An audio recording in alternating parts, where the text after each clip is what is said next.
Antes de comenzar no olvides suscribirte, darle like y comentar.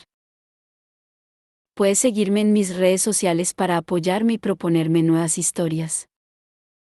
Enlaces en la descripción. Cazadores de sombras. Las últimas horas. La cadena de espinas. De Cassandra Clare. Capítulo 5. Los reinos superiores. Desde la juventud venía su amistad. Pero las lenguas maliciosas envenenan la verdad, y la constancia vive en los reinos superiores, y la vida es espinosa, y la juventud vana, y enfurecerse con quien se ama provoca en el alma toda clase de furores. Samuel Taylor Coleridge, Christabel. James no podía dormir. Era la primera vez en 5 días que tenía un dormitorio para él solo. Ya no tenía que aguantar los ronquidos de su padre o a Magnus fumando su horrible pipa, y además estaba exhausto. Pero aún así permanecía despierto, mirando las grietas del techo y pensando en Cordelia. Will había conseguido desviar la conversación hacia el tema de donde dormirían ellos tres, y con ello, de un modo muy hábil, pensó James, lo que le recordó por qué su padre era tan bueno en su trabajo, consiguió que Malcolm los considerara menos unos invasores y más unos invitados.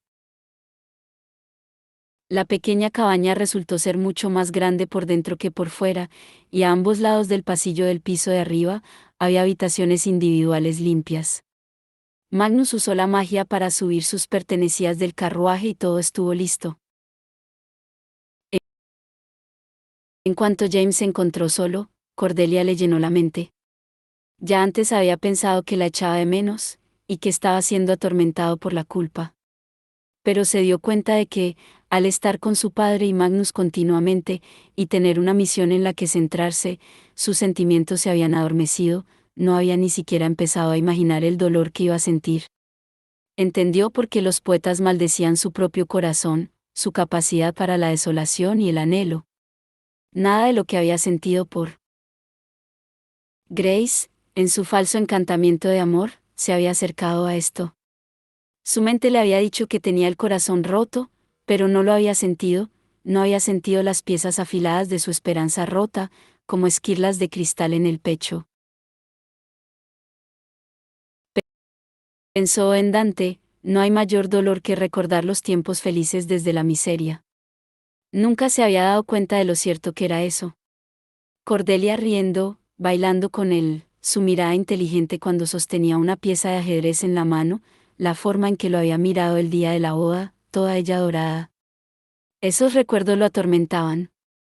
Le daba miedo herirla si le pedía que entendiera lo que había pasado realmente, que él nunca había amado a Grace.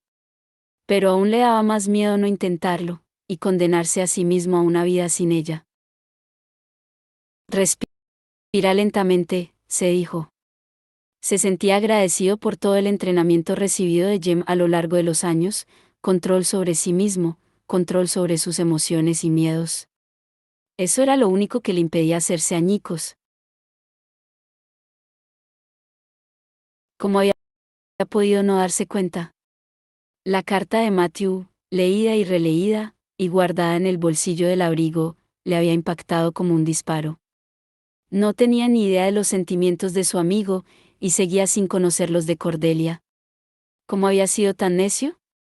Sabía que, en parte, se debía al brazalete, porque en el salón había visto la forma en que Lucy miraba a Jessie, y en ese momento supo que ella ya llevaba tiempo enamorada de él. Y, sin embargo, anteriormente, no había tenido ni la más mínima sospecha de los sentimientos de su hermana, ni, por lo visto, de los de su Parabatai, o los de su esposa. Porque las personas a las que más amaba en el mundo eran a las que menos parecía conocer. Después de haberse hecho un lío con las sábanas, James se quitó de encima la manta de lana y se levantó. Una brillante luz de luna se colaba por la ventana y lo alumbró en su camino hasta la percha donde colgaba su chaqueta. En el bolsillo, seguían los guantes de Cordelia. Sacó uno de ellos, pasó los dedos por la suave piel gris de cabritilla con un bordado de hojas. La veía apoyando la barbilla en la mano enguantada, veía su cara ante él, con los ojos brillantes, oscuros e insondables. La veía volviendo esa mirada hacia Matthew, con las mejillas rojas y la boca entreabierta. Sabía que estaba torturándose, como si estuviera pasándose el borde afilado de una daga por la piel, pero no podía parar. Un repentino destello de movimiento lo distrajo. Algo que cortó el rayo de luz de la luna, como una interrupción en la iluminación plateada. Volvió a guardar el guante en el bolsillo y se acercó a la ventana. Desde ella veía las escarpadas rocas de Chapel Cliff, los peñascos esculpidos por el viento, que se precipitaban hacia el mar de un oscuro color plateado. Había alguien al borde de los acantilados, donde la piedra estaba cubierta de hielo. Alguien alto y delgado, llevaba una capa blanca, no era blanca. Era de color hueso o pergamino, con runas dibujadas en el dobladillo y las mangas. Jem. Sabía que era su tío. No podía ser otra persona. Pero, ¿qué estaría haciendo allí? James no lo había llamado, y si Jem hubiera querido que todos se enteraran de su presencia allí, habría llamado a la puerta. Moviéndose en silencio, James cogió su chaqueta de la percha, se puso los zapatos y bajó la escalera. El frío lo golpeó en cuanto traspasó la puerta de la casa. No estaba cayendo nieve, pero el aire estaba cargado de afiladas partículas de escarcha. Para cuando rodeó la casa y llegó al acantilado donde estaba James estaba medio cegado. James solo llevaba su delgada túnica y tenía las manos desnudas, pero los hermanos silenciosos eran inmunes al frío y al calor. Miró a James cuando éste apareció, pero no dijo nada, parecía bastarle con que los dos estuvieran allí, mirando el mar. ¿Has venido a buscarnos?, preguntó James. Supuse que madre te diría que nos habíamos ido. No hizo falta. Tu padre mandó una carta la noche que saliste de Londres, dijo James en silencio. Pero no podía esperar a que volvieras para hablar contigo. Sonaba serio, y aunque los hermanos silenciosos siempre sonaban así, había algo en Jem que hizo que a James le diera un vuelco el estómago.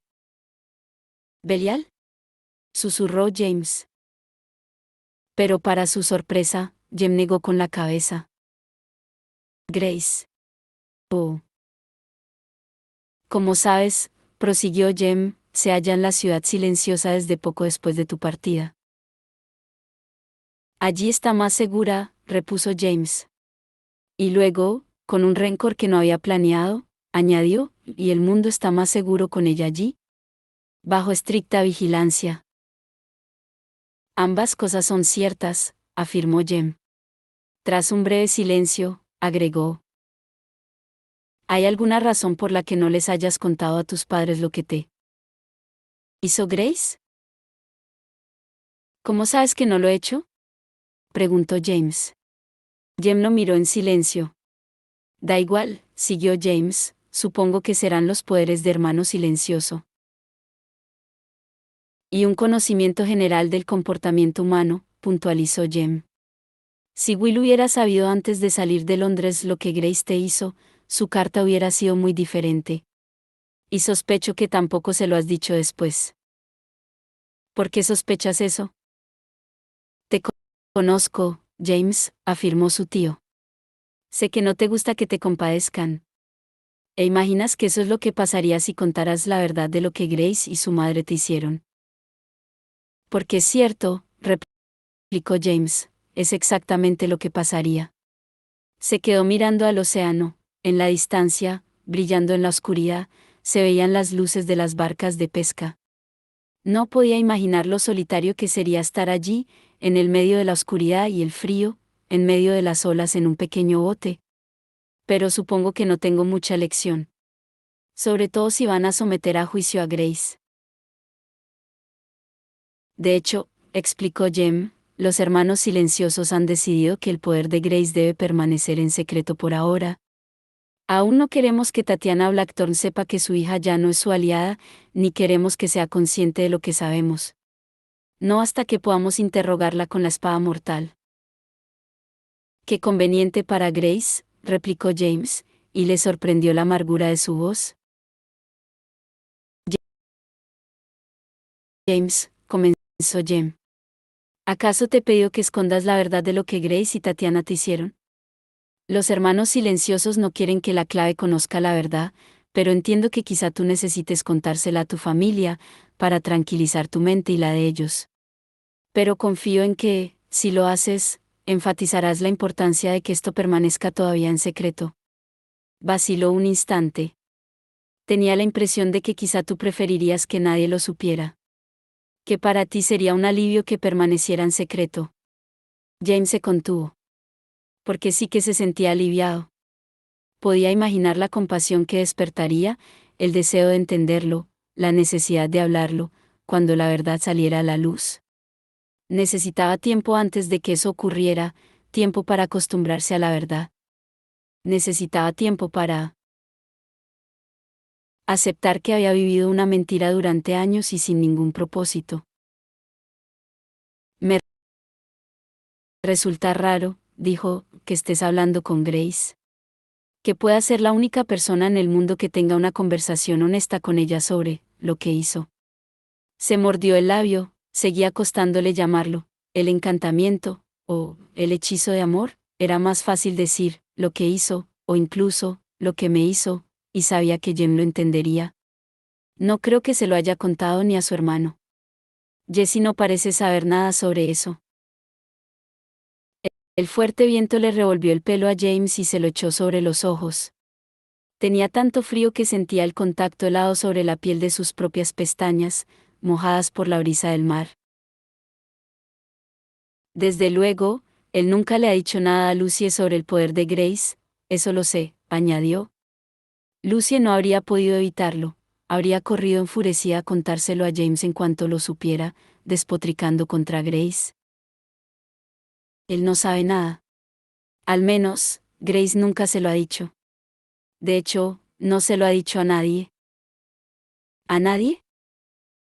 Hasta su confesión, no lo sabía nadie excepto su madre, explicó Jem. ¿Y Belial? Claro. Creo que ya se sentía avergonzada, por si eso sirve de algo. No, no sirve de mucho, contestó James, y Gemma sintió como si lo comprendiera. Como hermano silencioso, continuó Jem, mi tarea es conseguir un mejor entendimiento de la situación. Sea cual sea el plan de Belial, no creo que haya acabado con nosotros, ni contigo. Ha intentado llegar a ti de muchas formas. Entre ellas, a través de Grace. Pero cuando se dé cuenta de que esa puerta está cerrada, será mejor que sepamos a qué nos atenemos. Dudo que Grace lo sepa, repuso James, con una voz pesada. Ella no conocía su plan con Jessie. Para ser justos, no creo que hubiera seguido adelante si lo supiera. Creo que Jessie es la única cosa en el mundo que a ella realmente le importa. Estoy de acuerdo, coincidió Jem. Y aunque puede que Grace no sepa los secretos de Belial, conocer los suyos quizá pueda ayudarnos a encontrar fisuras en la armadura de él. Echó la cabeza hacia atrás dejando que el viento le revolviera el oscuro pelo. Pero no volveré a hablarte de ella, si no es necesario. Como has dicho, indicó James, hay poca gente a la que sienta que debo contárselo. Que merezcan que se lo cuente. Jem no dijo nada, solo aguardó. Cordelia está en París. Me gustaría contárselo primero a ella. Antes de que nadie más lo sepa. Se lo debo. Después de mí, ella ha sido la principal afectada. Es tu historia, solo tú puedes contarla, repuso Jem. Pero si se la cuentas a Cordelia o a otros, te agradecería que me lo hicieras saber. Puedes ponerte en contacto conmigo siempre que quieras. James pensó en la caja de cerillas de su bolsillo, cada una especie de señal luminosa que, encendida, llamaría a Jem a su lado. No sabía cómo funcionaba esa magia, ni creía que Jem fuera a decírselo si se lo preguntaba. No me resulta fácil, explicó Jem. Su expresión no había cambiado, pero sus manos pálidas se movieron, enlazándose. Sé que debo escuchar el testimonio de Grace desapasionadamente. Pero cuando habla de lo que te ha hecho, mi corazón silencioso exclama, eso ha estado mal, siempre ha estado mal. Tú amas como tu padre, por completo, sin condiciones o dudas. Usar eso como arma es una blasfemia. James miró hacia la casa de Malcolm, y luego a su tío. Nunca lo había visto tan agitado. ¿Quieres que despierte a mi padre?, preguntó James. ¿Quieres verlo? No.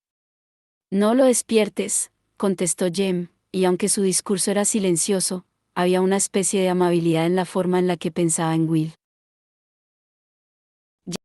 James pensó en Matthew, que sin duda estaría durmiendo en algún lugar de París, y sintió una terrible mezcla de amor y rabia, como veneno en la sangre. Matthew había sido para él lo mismo que Will era para Jem. ¿Cómo lo había perdido?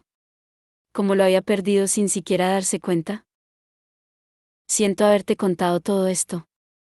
No es una carga que tú debieras llevar. No, no es una carga saber que hay alguien en la ciudad silenciosa que escucha todo esto y lo considera no solo una peculiaridad de la magia, sino algo que ha tenido un coste real, repuso James con suavidad. Incluso si compadeces a Grace, aunque deba ser imparcial como juez, tú no me olvidarás, ni olvidarás a mi familia o a Cordelia. Eso significa mucho para mí.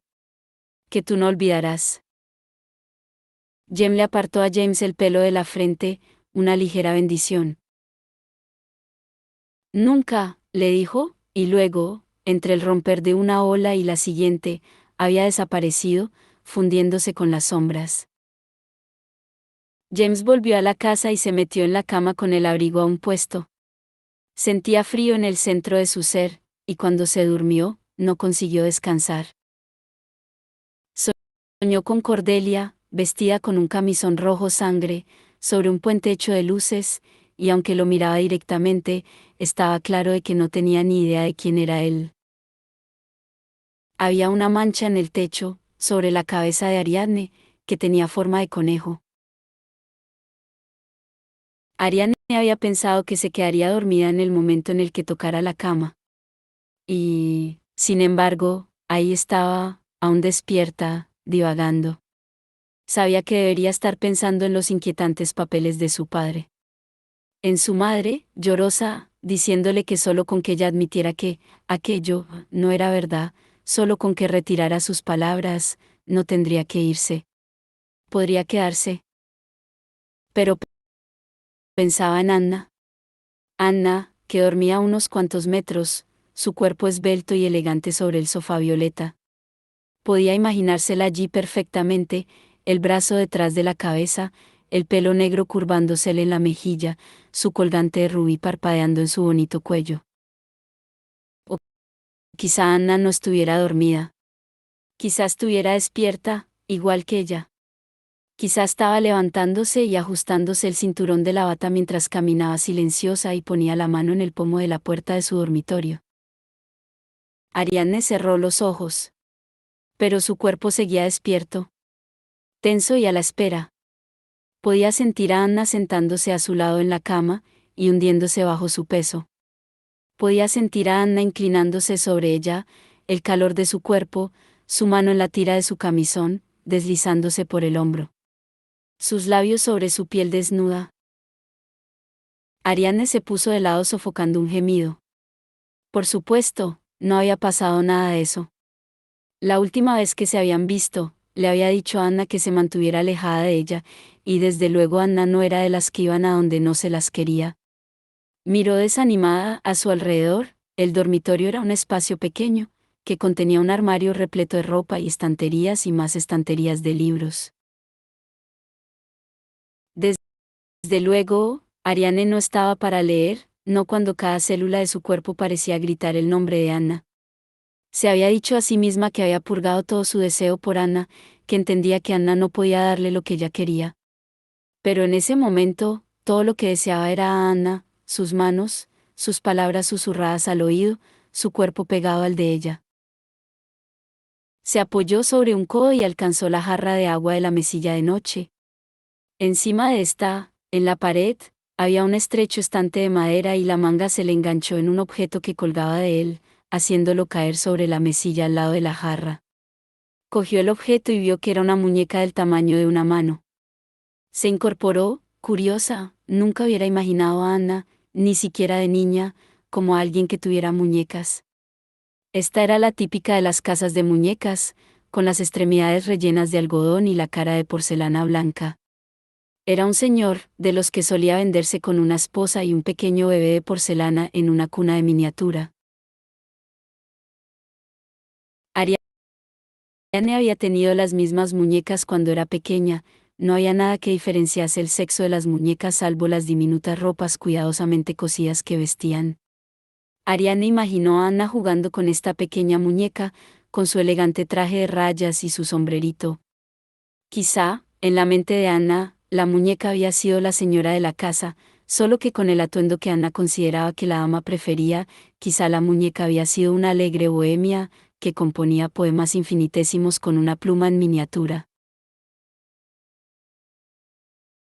Con una sonrisa, Ariane puso cuidadosamente la muñeca de vuelta en su sitio.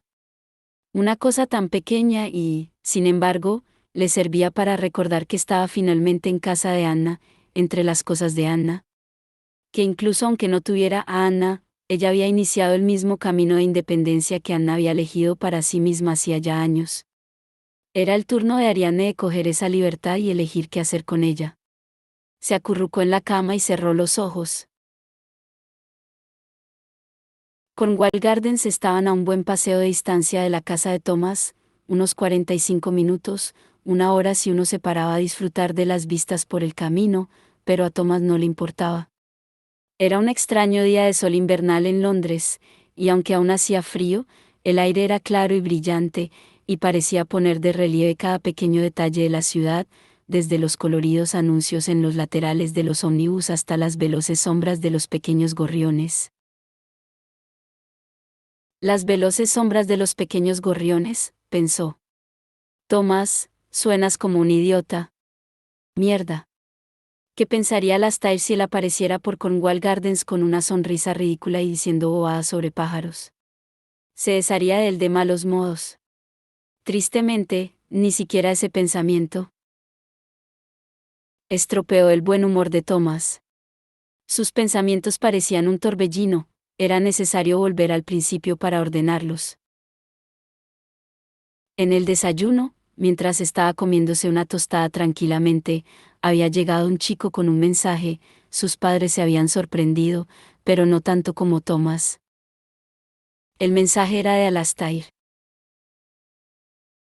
Thomas tardó 5 largos minutos en digerir el hecho de que el mensaje fuera de Alastair Carstairs, no ningún otro Alastair, y contenía la siguiente información: Alastair quería reunirse con Thomas en Cornwall Gardens, lo antes posible. Con el mensaje ya digerido, Thomas se lanzó escalera arriba a tal velocidad que volcó la tetera y dejó a sus confundidos padres mirando a Eugenia, que se limitó a encogerse de hombros, como dando a entender que era imposible esperar desentrañar el bello misterio que era Thomas. ¿Más huevos?, ofreció, tendiendo la bandeja hacia su padre. Mientras, Thomas había entrado en pánico respecto a qué ponerse, a pesar de que era difícil encontrar ropa que le sirviera a alguien de su complexión, por lo que su vestuario era un aburrido conjunto de marrones, negros y grises. Recordó que Matthew le había dicho que cierta camisa verde le resaltaba el color avellana de los ojos. Thomas se la puso, se peinó y salió de casa, pero volvió un momento después, ya que se había olvidado la bufanda, los zapatos y la estela.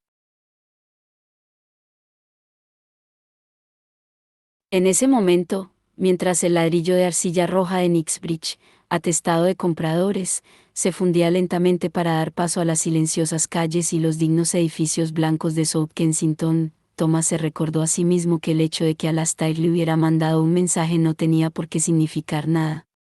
Era posible que Alastair quisiera traducir algo al castellano, o necesitara la opinión de una persona muy entendida en algún asunto en particular, aunque Thomas no acababa de imaginar qué asunto podría ser. Incluso era posible que quisiera, por alguna razón, hablar sobre Charles. Ese pensamiento hizo que se le erizara la piel.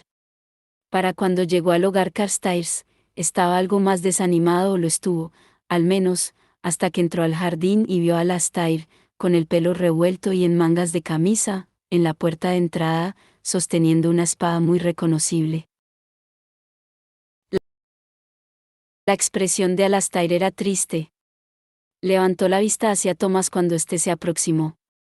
Thomas se dio cuenta de dos cosas al instante: una, que Alastair, con su piel suave y ligeramente marrón y su espléndida figura, seguía siendo dolorosamente guapo. Y la segunda, que tenía los brazos cubiertos de arañazos con muy mala pinta y la camisa llena de manchas negras de aspecto ácido. Licor de demonio. ¿Qué ha pasado? Thomas se detuvo. Alastair, un demonio. ¿En pleno día? No me digas que han vuelto.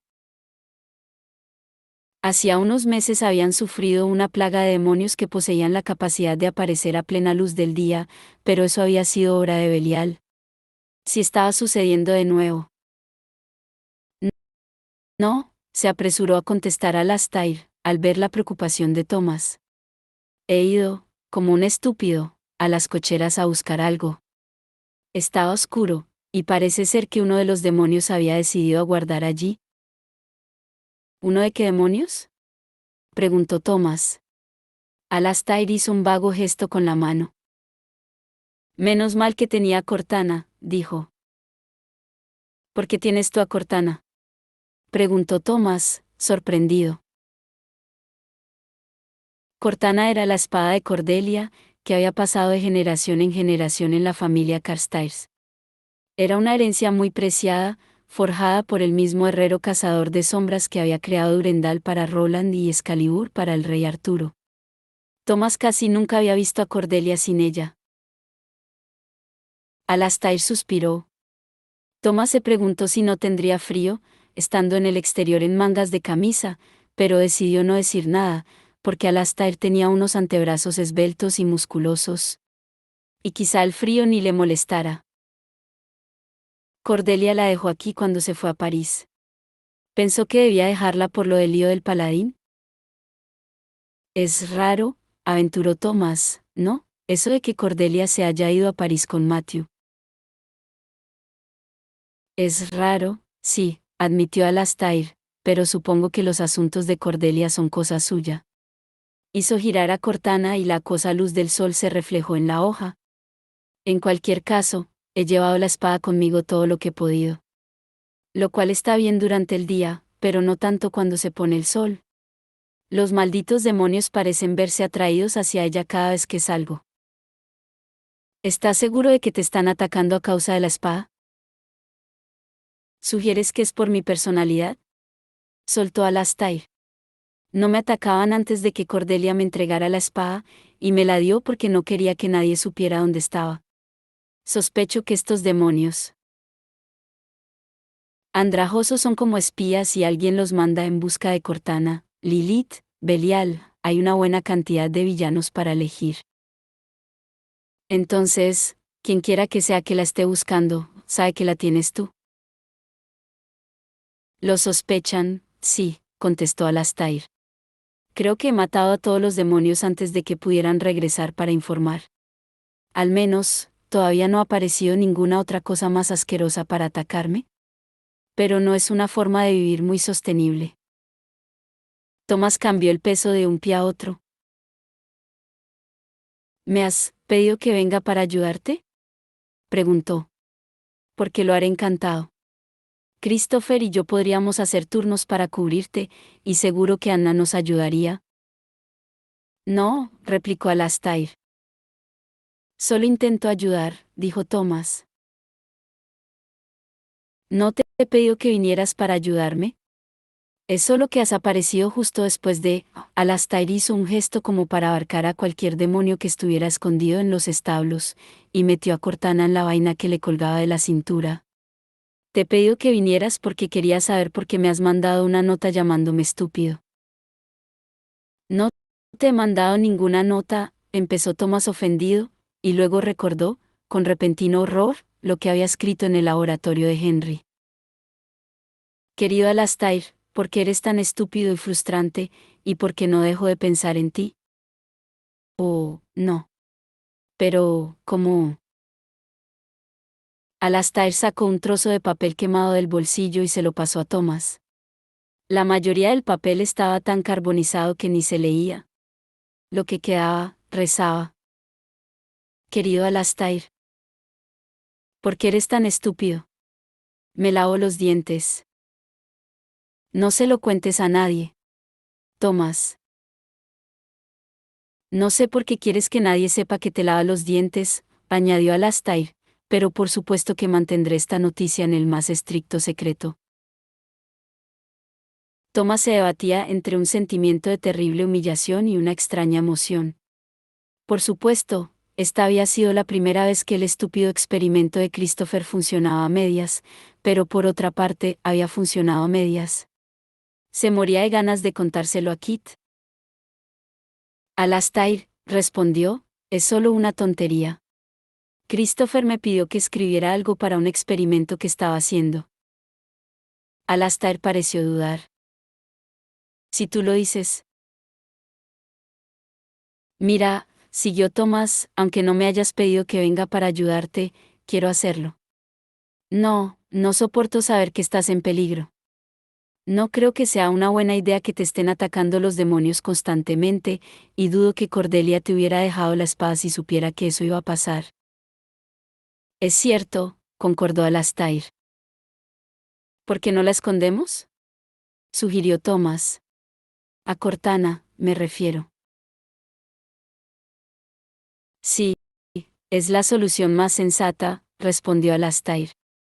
Pero me parece más seguro tenerla conmigo, aunque sigan acosándome los demonios. Si la escondiera, estaría todo el rato preocupado de que quien sea que la esté buscando pudiera encontrarla, y en ese caso, ¿qué le diría a Cordelia? Y además, ¿qué pasa si el demonio que la busca la quiere usar para destruir el mundo o algo así? Me sentiría fatal. No se me ocurre ningún lugar donde esconderla que sea lo suficientemente seguro. UM. ¿Y si yo tuviera un lugar donde esconderla que sí fuera lo suficientemente seguro? Alastair alzó sus morenas cejas.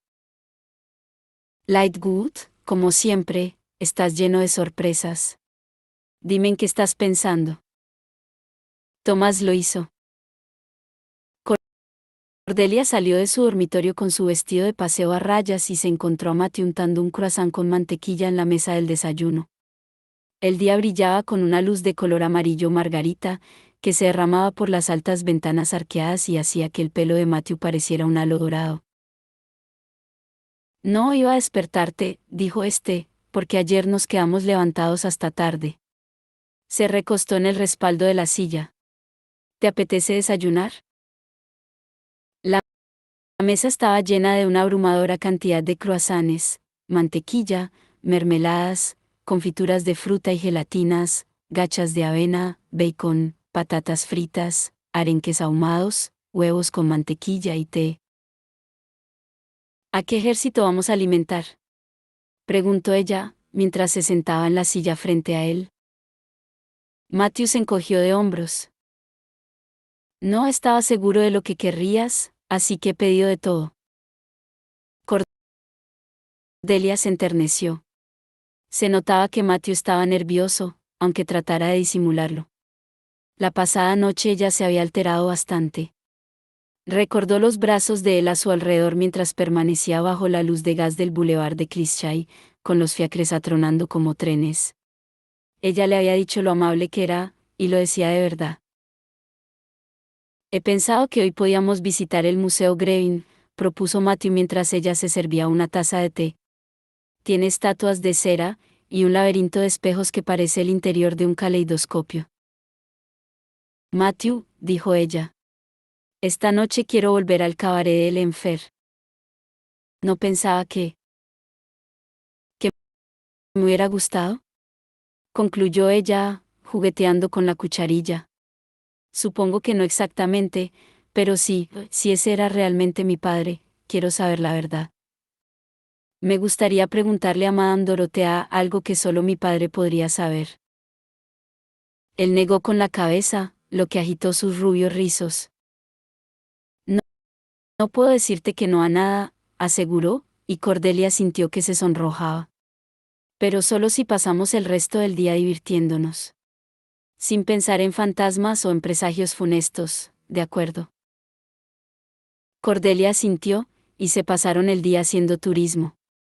Matthew insistió en coger la pequeña cámara Brownie que había llevado, así que en el Museo Grevin, Cordelia tuvo que posar con las versiones de cera del Papa, Napoleón, Víctor Hugo, María Antonieta, y varias figuras que estaban en salas decoradas con escenas de la Revolución Francesa, algunas con un aspecto tan real que se hacía raro caminar entre ellas.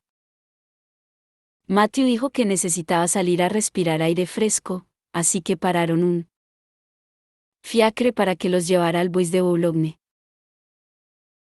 Todo es mejor en París, comentó él, mientras pasaban ante la ópera y avanzaban despacio por la rue Saint-Lazare, excepto, quizá, el tráfico.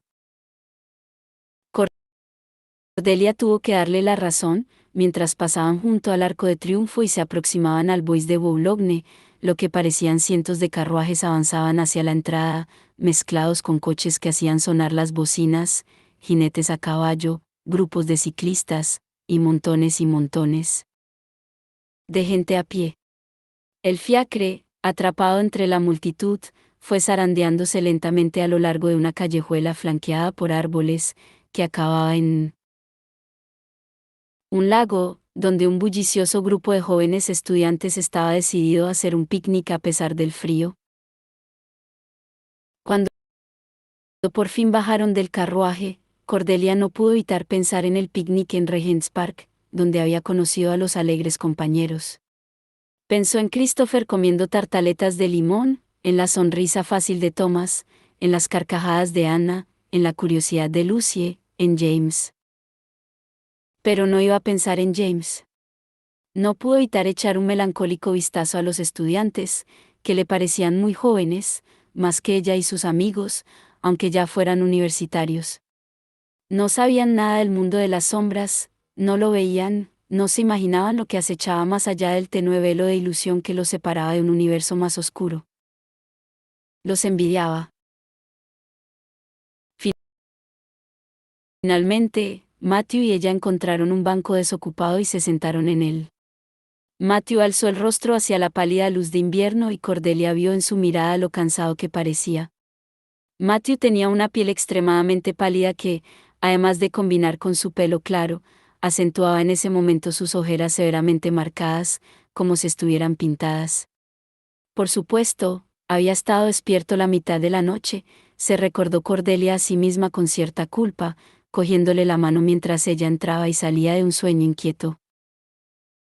Matthew, dijo. Preguntó él, sin abrir los ojos. Quizá deberíamos hablar, sugirió, de tu hermano y mi hermano. Matthew siguió sin abrir los ojos, pero se quedó quieto. Alastair y Charles. ¿Qué pasa con ellos? Bueno, continuó Cordelia, seguro que te habrás dado cuenta de que. Claro que me he dado cuenta, espetó él. Cordelia nunca le había oído emplear un tono tan frío y, desde luego, no dirigiéndose a ella. Recordó la primera vez que lo había visto, como había pensado que quizá ella le caería mal y como él la había encantado igualmente. Pelo rubio, miradas de reojo y un amago de sonrisa. No soy idiota. Me he dado cuenta de cómo mira Charles a tu hermano y cómo tu hermano no mira a Charles. Amor no correspondido. Abrió los ojos. Eran de un verde muy claro a la luz del sol. Y para ser justo, dudo que mi hermano haya hecho algo para merecer el tipo de amor que él mismo siente. ¿En serio? ¿Crees que Charles siente tanto por Alastair? Era él quien quería mantenerlo en secreto. Ya, pero por su carrera, sin duda. Matthew pareció escupir las palabras. Supongo que depende de cómo entiendas el amor. El amor que no renuncia a nada, el amor que uno está dispuesto a sacrificar por una vida más cómoda no es amor, en mi opinión. El amor debe estar por encima de todo. La intensidad de sus palabras sorprendió a Cordelia. La sintió como una especie de acusación, debería haber estado dispuesta a renunciar a más, a sacrificar más por James. ¿Por Lucie? ¿Por su familia? Da igual, concluyó Matthew, en un tono más amable. Parece que los afectos de Alastair ya no se dirigen hacia Charles, así que toda esta historia quedará en nada. Creo que me duele un poco la cabeza. Deberíamos hablar de otra cosa. Entonces, te contaré una historia, propuso Cordelia. ¿Te apetece oír algo del Saname? ¿Te cuento la derrota de Saak, el malvado rey serpiente? A Matthew se le iluminaron los ojos. Por supuesto, dijo, recostándose en el banco. Teje una historia para mí, querida. James se levantó aún cansado, como si apenas hubiera dormido. Se acercó al lavamanos y se echó agua fría en la cara, lo que lo espabiló de inmediato. Se tomó un momento para observarse en el espejo, ojos cansados y caídos por el rabillo, rizos morenos mojados, una pronunciada inclinación hacia abajo en las comisuras de la boca que no recordaba tener antes. No me extraña que Cordelia no te desee. Se ordenó a sí mismo, furioso, que parara, y se fue a vestir. Mientras se abotonaba los puños, oyó un rumor fuera de su habitación, como si hubiera un ratón curioso en el pasillo. Se acercó a la puerta en un par de zancadas y la abrió de golpe. No se sorprendió cuando se encontró a Lucie, con un vestido azul con ribetes de encaje y demasiado veraniego para la época, al otro lado de la puerta, mirándolo. Pero si es la princesa secreta Lucie, dijo con calma, que viene a visitar a su terrible familia. Lucie le puso una mano en el pecho y lo empujó de vuelta a la habitación. Cerró la puerta con el pie. Tenemos que hablar antes de bajar. Ten cuidado, advirtió James, suenas justo como sonaba mamá cuando estaba a punto de reñirnos por algo. Lucie bajó la mano con un pequeño chillido. No es cierto, exclamó.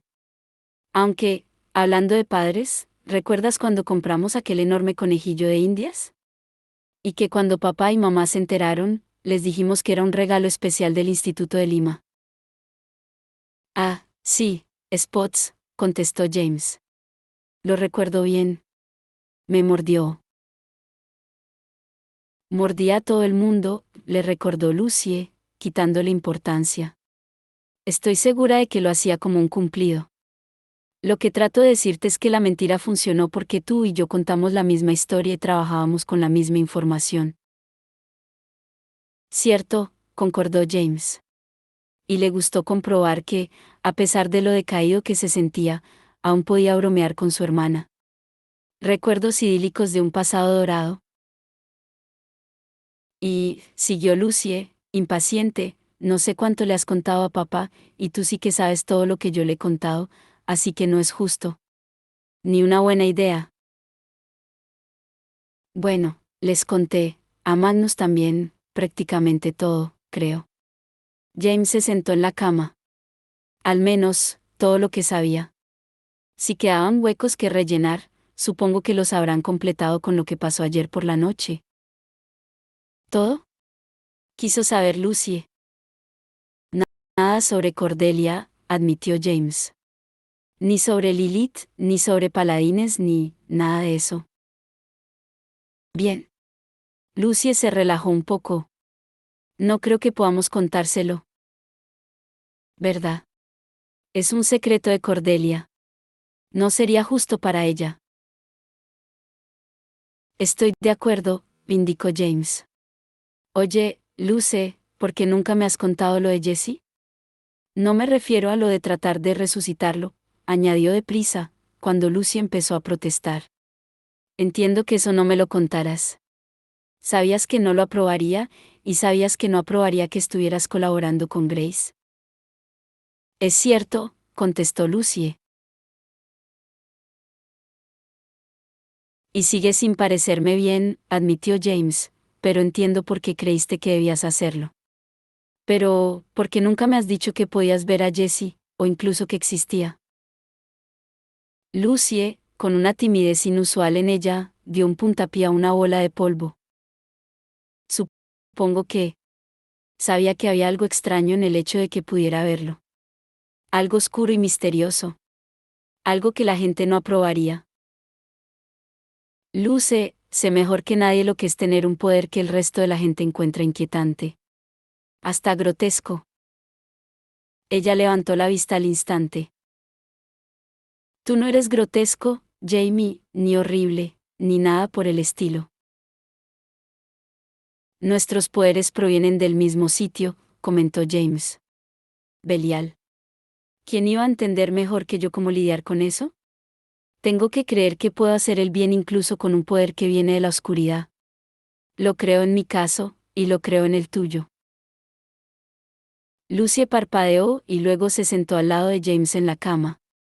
Se quedaron un momento en un cómodo silencio, hombro con hombro. James, dijo ella, finalmente, Jessie va a necesitarte.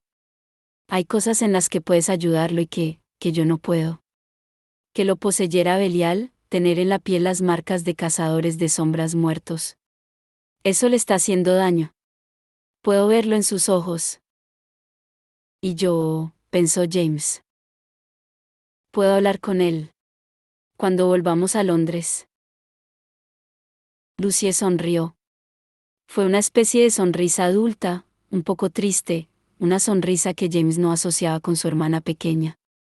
Pero supuso que había cambiado. ¿Todos habían cambiado? Papá me lo ha contado, comenzó ella. Lo de Cordelia. Y Matthew. Que se han ido juntos a París. Él creía que a ti no te importaba, pero lo miró. ¿Te importa? Muchísimo, respondió James. Más de lo que pensé que me podía importar nada. Entonces, ¿no amas a Grace? No. No, respondió él. Creo que nunca lo he hecho. Yo, por un momento, estuvo a punto, quería contarle el secreto a su hermana. Fue un hechizo, nunca la quise, esos sentimientos se me impusieron. Pero no estaría bien contárselo a Lucy antes que a Cordelia. Cordelia tenía que saberlo primero. ¿Crees que Cordelia lo ama? A Matthew, me refiero. Si es así. Lo sé, lo interrumpió Lucy. Si es así, te harás a un lado sin decir nada y les dejarás ser felices. Créeme, conozco bien la naturaleza sacrificada de los hombres Gerondale. Pero, si realmente siente algo por Matthew, nunca ha dado muestra de ello, ni me ha dicho nada. ¿Aún así? James intentó disimular su impaciencia. Aún así, siguió Lucie, París es un sitio romántico. Yo me plantaría allí y le diría a Cordelia lo que realmente sientes, cuanto antes. Para dejar clara su postura, le dio un puñetazo en el hombro. No pierdas el tiempo. Me has pegado, se quejó James. ¿Era necesario pegarme para enfatizar? Llamaron a la puerta y Magnus asomó la cabeza. Odio interrumpir este momento de hermosa hermandad, dijo, pero a Malcolm le gustaría hablar con todos nosotros abajo. Cuando Lucy y James bajaron, Malcolm estaba sentado en una silla junto al fuego. Tenía en el regazo un enorme libro encuadernado en cuero negro con remaches de metal en las esquinas. ¿Seguía con la misma ropa de la noche anterior? Magnus y Jessie estaban en el sofá, mientras que Will paseaba de un lado a otro por detrás de ellos, con el ceño fruncido en ademán pensativo.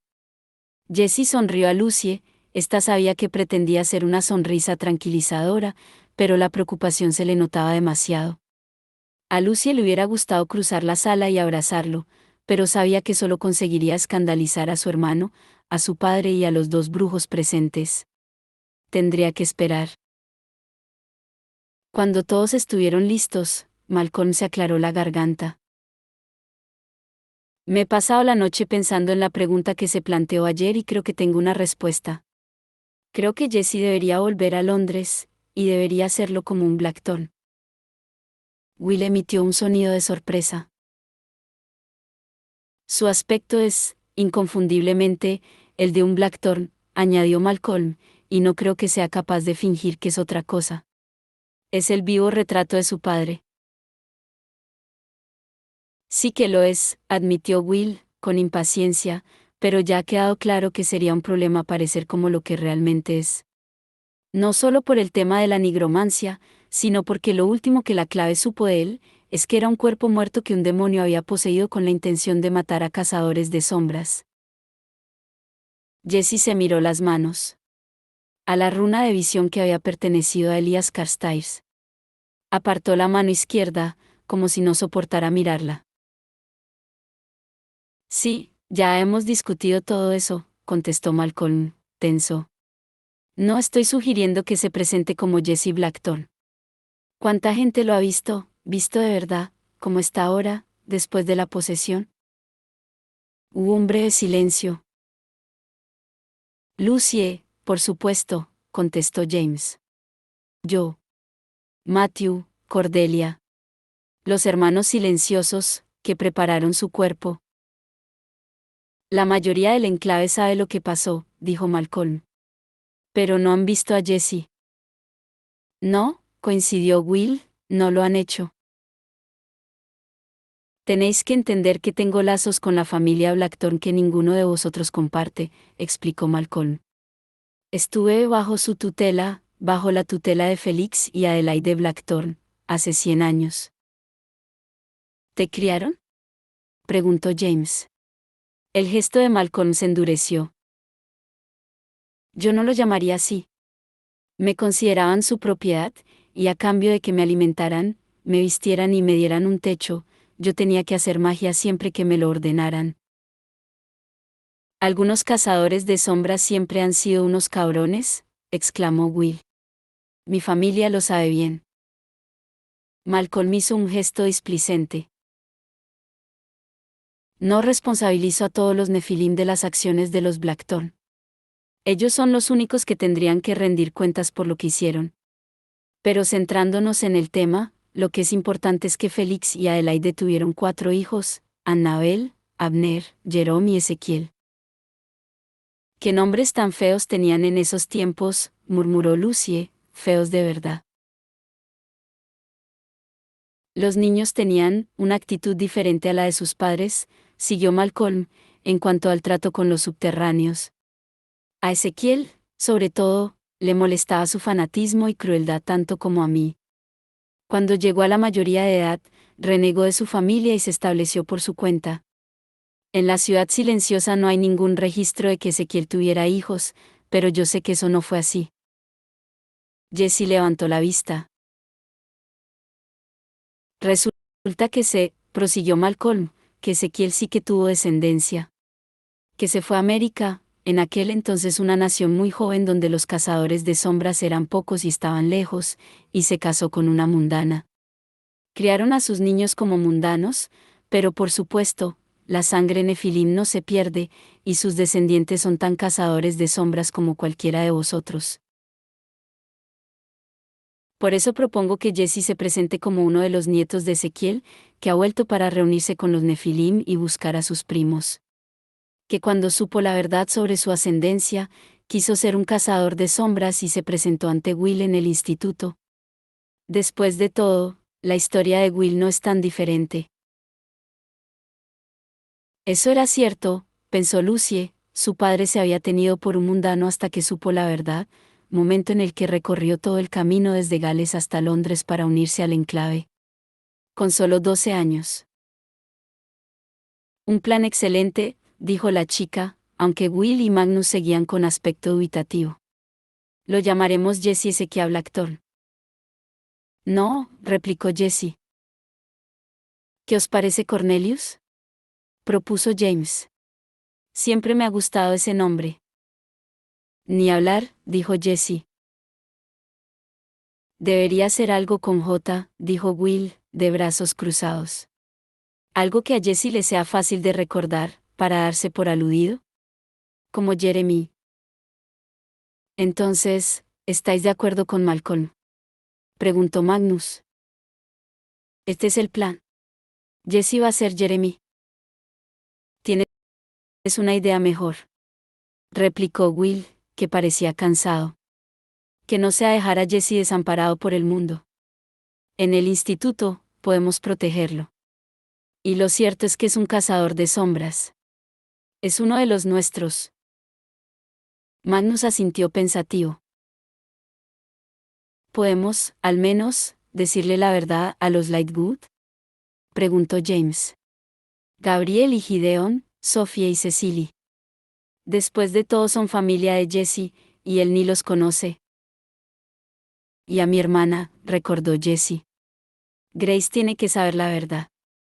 Lucy vio cómo el rostro de James se tensaba.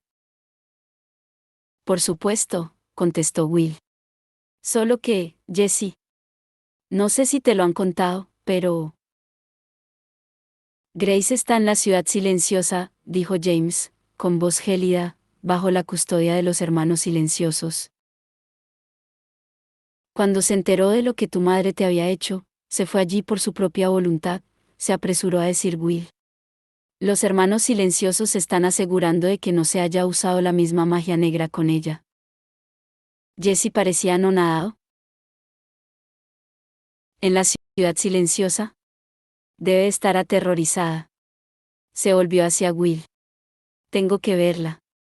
Lucy se dio cuenta de que estaba haciendo un esfuerzo por parecer más tranquilo de lo que realmente estaba.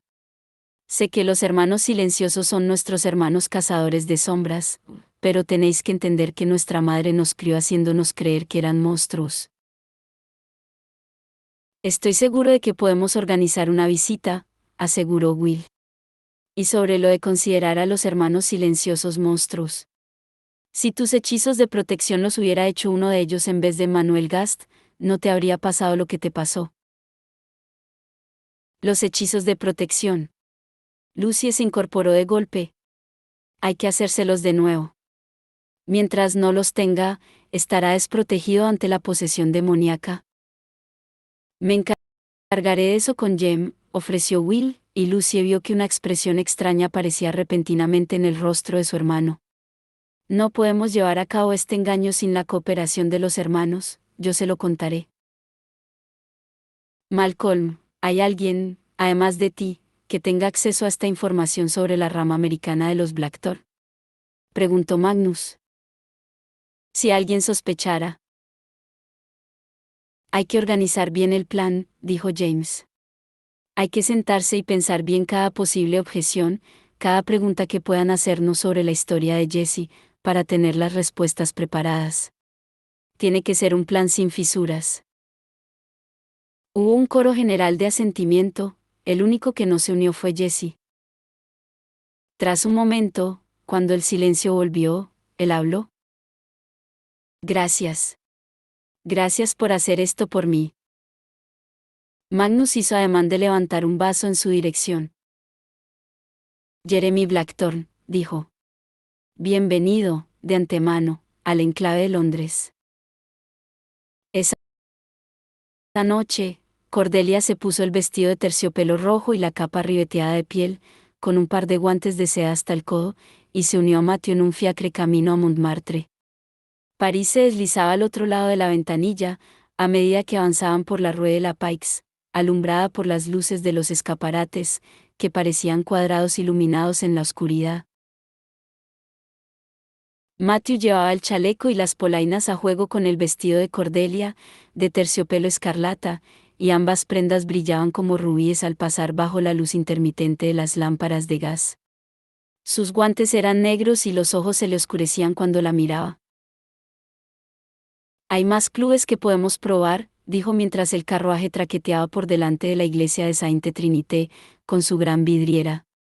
Está el Dartmoor. Cordelia hizo un gesto sorprendido. ¿La rata muerta? Sí, justo. Se llama así por el cuerpo momificado de un roedor que mataron por molestar a unos clientes, explicó con una sonrisa. Un lugar típico para comer langosta a las 4 de la mañana. Desde luego que podemos ir, después de El Enfer. Alzó la barbilla. No me vas a hacer cambiar de idea, Matthew. Ya veo, dijo él, con serenidad. Todos tenemos gente con la que queremos contactar, sea como sea. Algunos se alejaron por la muerte, otros por su negativa a escuchar, o por nuestra incapacidad de hablar. Ella le cogió la mano de forma impulsiva y entrelazó sus dedos con los de él. Los guantes negros del chico destacaban sobre los escarlata de ella. Negro y rojo, como las piezas de un tablero de ajedrez. Matthew, dijo ella, cuando volvamos a Londres, porque algún día volveremos, tienes que hablar con tus padres. ¿Te perdonarán? Son tu familia. Los ojos de Matthew parecían más negros que verdes. ¿Has perdonado tú a tu padre? Preguntó él. La pregunta dolió. Nunca me pidió perdón, contestó ella. Quizá, si lo hubiera hecho, y quizá eso es lo que quiero oír, el motivo por el que quiero hablar con él una vez más. Porque quiero perdonarlo. La amargura es un peso muy difícil de llevar. La mano de él se tensó entre las de ella. Ojalá pudiera aliviarte de ese peso. Ya me has aliviado bastantes. El carruaje empezó a minorar hasta detenerse delante del cabaret. La luz salía por las puertas abiertas de la boca del demonio. Cordelia apretó la mano de Matthew y luego lo soltó. Habían llegado. El mismo guarda de barba y hombros anchos se hallaba ante la puerta del cabaret mientras Cordelia se acercaba. Matthew iba un poco más atrás, pues se había parado a pagar al conductor. Cuando llegó a la puerta, Cordelia vio que el guarda negaba con la cabeza. No entrada para ti, dijo con marcado acento francés. Paladín,